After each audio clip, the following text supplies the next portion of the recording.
Then one of the 12, who was called Judas Iscariot, went to the chief priests and said, "What will you give me if I betray him to you?" They paid him 30 pieces of silver, and from that moment he began to look for an opportunity to betray him. On the first day of unleavened bread, the disciples came to Jesus saying, "Where do you want us to make the preparations for you to eat the Passover?" And he said, "Go in the city to a certain man and say to him, 'The teacher says, my time is near. I will keep the Passover at your house with my disciples.'" So the disciples did as Jesus had directed them, and they prepared the Passover meal. When it was evening, he took his place with the 12. And while they were eating, he said, "Truly I tell you, one of you will betray me." They became greatly distressed and began to say to him one after another, "Surely not I, Lord." And he answered, "The one who has dipped his hand into the bowl with me will betray me. The Son of Man goes as it is written of him, but woe to that one by whom the Son of Man is betrayed. It would have been better for that one not to have been born." Judas, who betrayed him, said, "Surely not I, Rabbi." And he replied, "You have said so." While they were eating, Jesus took a loaf of bread, and after blessing it, he broke it. He gave it to the disciples and said, "Take, eat. This is my body."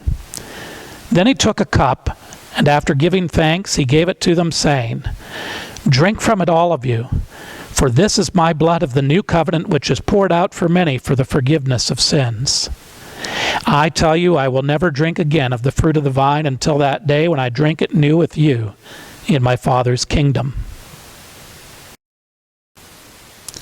When they had sung the hymn, they went out to the Mount of Olives. Then Jesus said to them, "You will all become deserters because of me this night. For it is written, 'I will strike the shepherd, and the sheep of the flock will be scattered.' But after I am raised up, I will go ahead of you to Galilee." Peter said to him, "Though all become deserters because of you, I will never desert you." And Jesus said to him, "Truly I tell you, this very night before the cock crows, you will deny me 3 times. And Peter said to him, "Even though I must die with you, I will not deny you." And so said all of the disciples.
Then Jesus went with them to a place called Gethsemane, and he said to his disciples, "Sit here while I go over there and pray." He took with him Peter and the two sons of Zebedee, and he began to be grieved and agitated. Then he said to them, "I am deeply grieved, even to death. Remain here and stay awake with me." And going a little farther, he threw himself on the ground and prayed, "My Father, if it is possible, let this cup pass from me. Yet not what I want, but what you want."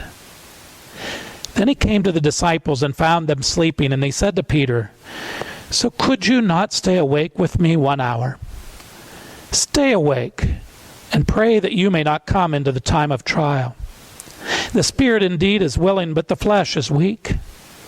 Again he went away for the second time and prayed, "My Father, if this cannot pass unless I drink it, your will be done." Again he came and found them sleeping, for their eyes were heavy. So leaving them again, he went away and prayed for the third time, saying the same words.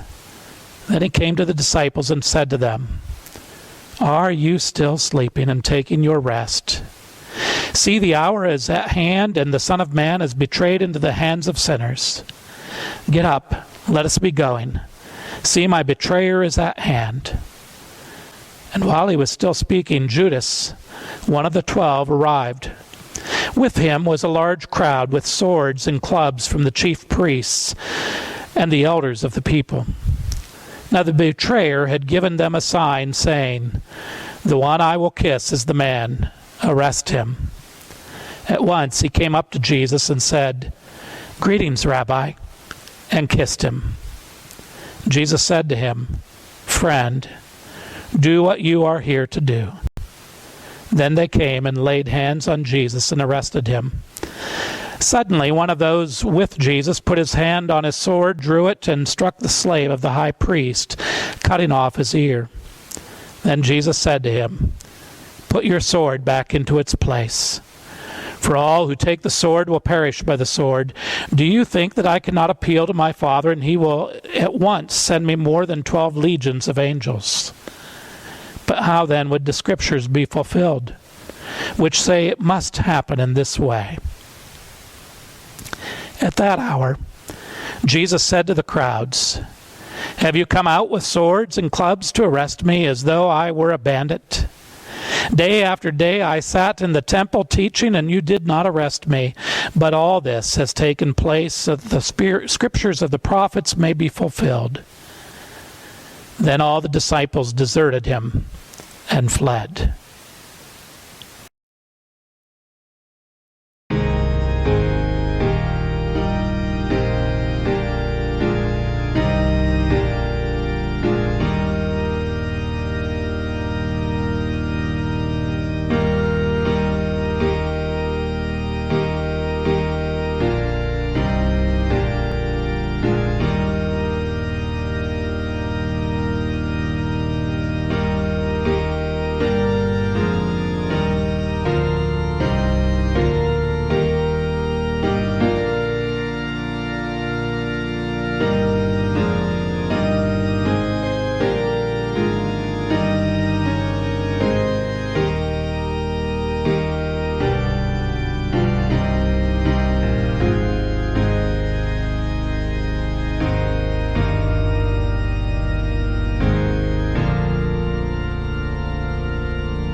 Those who had arrested Jesus took him to Caiaphas the high priest, in whose house the scribes and the elders had gathered.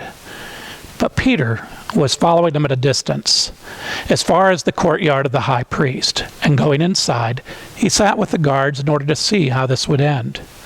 Now the chief priests and the whole council were looking for false testimony against Jesus, so that they might put him to death, but they found none, though many false witnesses came forward. And at last 2 came forward and said, "This fellow said, I am able to destroy the temple of God and to build it in 3 days." The high priest stood up and said, "Have you no answer? What is it that they testify against you?" But Jesus was silent. Then the high priest said to him, "I put you under oath before the living God. Tell us if you are the Messiah, the Son of God." And Jesus said to him, "You have said so. But I tell you, from now on you will see the Son of Man seated at the right hand of power and coming on the clouds of heaven." And then the high priest tore his clothes and said, "He has blasphemed. Why do we still need witnesses? You have now heard his blasphemy. What is your verdict?" And they answered, "He deserves death." Then they spat in his face and struck him, and some slapped him, saying, "Prophesy to us, you Messiah. Who is it that struck you?"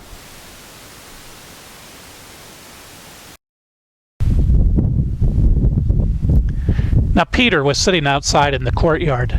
A servant girl came to him and said, "You also were with Jesus the Galilean." But he denied it before all of them, saying, "I do not know what you are talking about." When he went out to the porch, another servant girl saw him, and she said to the bystanders, "This man was with Jesus of Nazareth." Again, he denied it with an oath, "I do not know the man." And after a little while, the bystanders came up and said to Peter, "Certainly, you are also one of them, for your accent betrays you." Then he began to curse, and he swore an oath, "I do not know this man." And at that moment, the cock crowed. And then Peter remembered what Jesus had said, "Before the cock crows, you will deny me 3 times." And he went out and wept bitterly.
When morning came, all of the chief priests and the elders of the people conferred together against Jesus in order to bring about his death. They bound him, led him away, and handed him over to Pilate, the governor. When Judas, his betrayer, saw that Jesus was condemned, he repented, and he brought back the 30 pieces of silver to the chief priests and to the elders. And he said to them, "I have sinned by betraying innocent blood." But they said, "What is that to us? See to it yourself." And so he threw down the pieces of silver in the temple, and he departed, and he went, and he hanged himself. But the chief priests, taking the pieces of silver, said, "It is not lawful to put them into the treasury, since they are blood money." And after conferring together, they used them to buy the potter's field as a place to bury foreigners. For this reason, that field has been called the field of blood to this day. Then was fulfilled what had been spoken through the prophet Jeremiah. And they took the 30 pieces of silver, the price of the one on whom a price had been set, on whom some of the people of Israel had set a price, and they gave them for the potter's field, as the Lord commanded me. Now Jesus stood before the governor, and the governor asked him, "Are you the king of the Jews?" And Jesus said, "You say so." But when he was accused by the chief priests and the elders, he did not answer.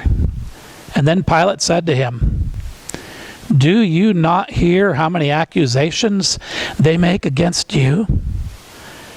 But he gave no answer, not even to a single charge, so that the governor was greatly amazed. Now at the festival, the governor was accustomed to release a prisoner for the crowd, anyone whom they wanted.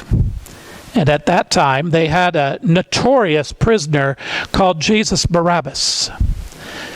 So that after they had gathered, Pilate said to them, "Whom do you want me to release for you?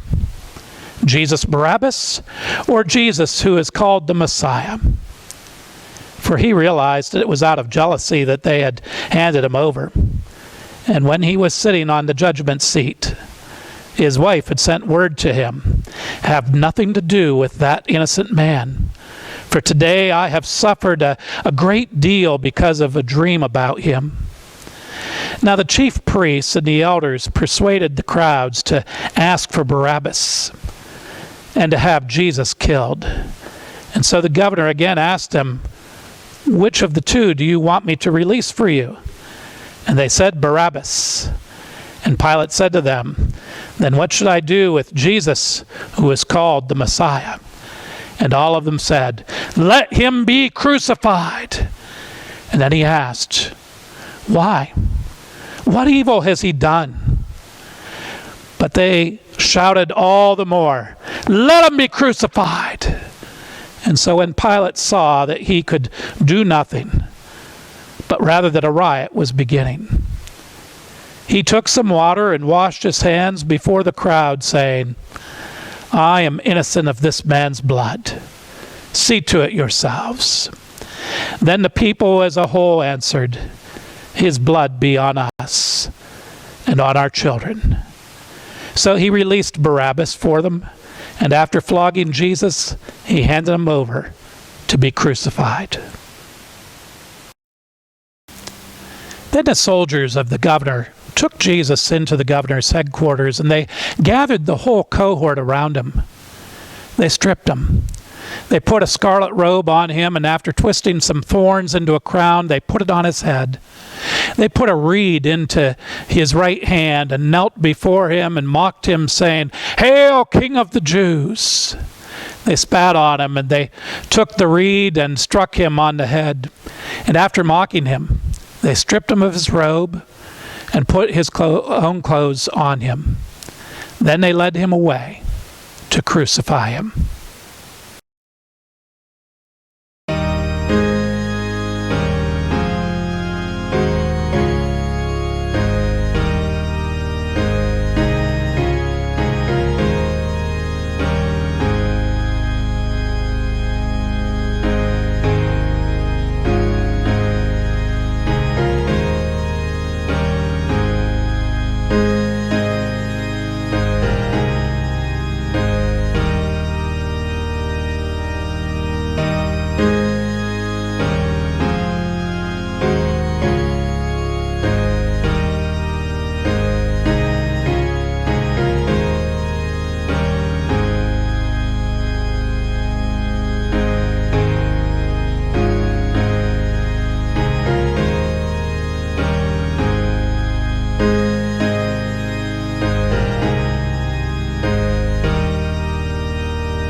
As they went out, they came upon a man from Cyrene named Simon. They compelled this man to carry his cross. And when they came to a place called Golgotha, they offered him wine to drink, mixed with gall. But when he tasted it, he would not drink it. And when they had crucified him, they divided his clothes among themselves by casting lots. Then they sat down there and kept watch over him. Over his head they put the charge against him, which read, "This is Jesus, the King of the Jews." Then 2 bandits were crucified with him, one on his right and one on his left. Those who passed by derided him, shaking their heads and saying, "You who would destroy the temple and build it in 3 days, save yourself if you are the Son of God. Come down from the cross." In the same way, the chief priests, also along with the scribes and the elders, were mocking him, saying, "He saved others. He cannot save himself. He is the King of Israel. Let him come down from the cross now, and then we will believe. He trusts in God. Let God deliver him now, if he wants to, for it is said, 'I am God's Son.'" The bandits who were crucified with him also taunted him in the same way. Now from noon on, darkness came over the whole land until 3 in the afternoon. And about 3 o'clock Jesus cried with a loud voice, "Eli, Eli, lama sabachthani?" That is, my God, why have you forsaken me?" And when some of the bystanders heard it, they said, "This man is calling for Elijah." And at once one of them ran and got a sponge, filled it with sour wine, and put it on a stick, and they gave it to him to drink. But the others said, "Wait, let us see whether Elijah will come to save him." And then Jesus cried again with a loud voice, and he breathed his last. And at that moment, the curtain of the temple was torn in two from top to bottom. The earth shook, and the rocks were split. The tombs were also opened, and many bodies of the saints who had fallen asleep were raised. And after his resurrection, they came out of the tombs and entered the holy city and appeared to many. Now when the centurion and those with him who were keeping watch over Jesus saw the earthquake and what took place, they were terrified and said, "Truly, this man was God's Son." Many women were also there looking on from a distance.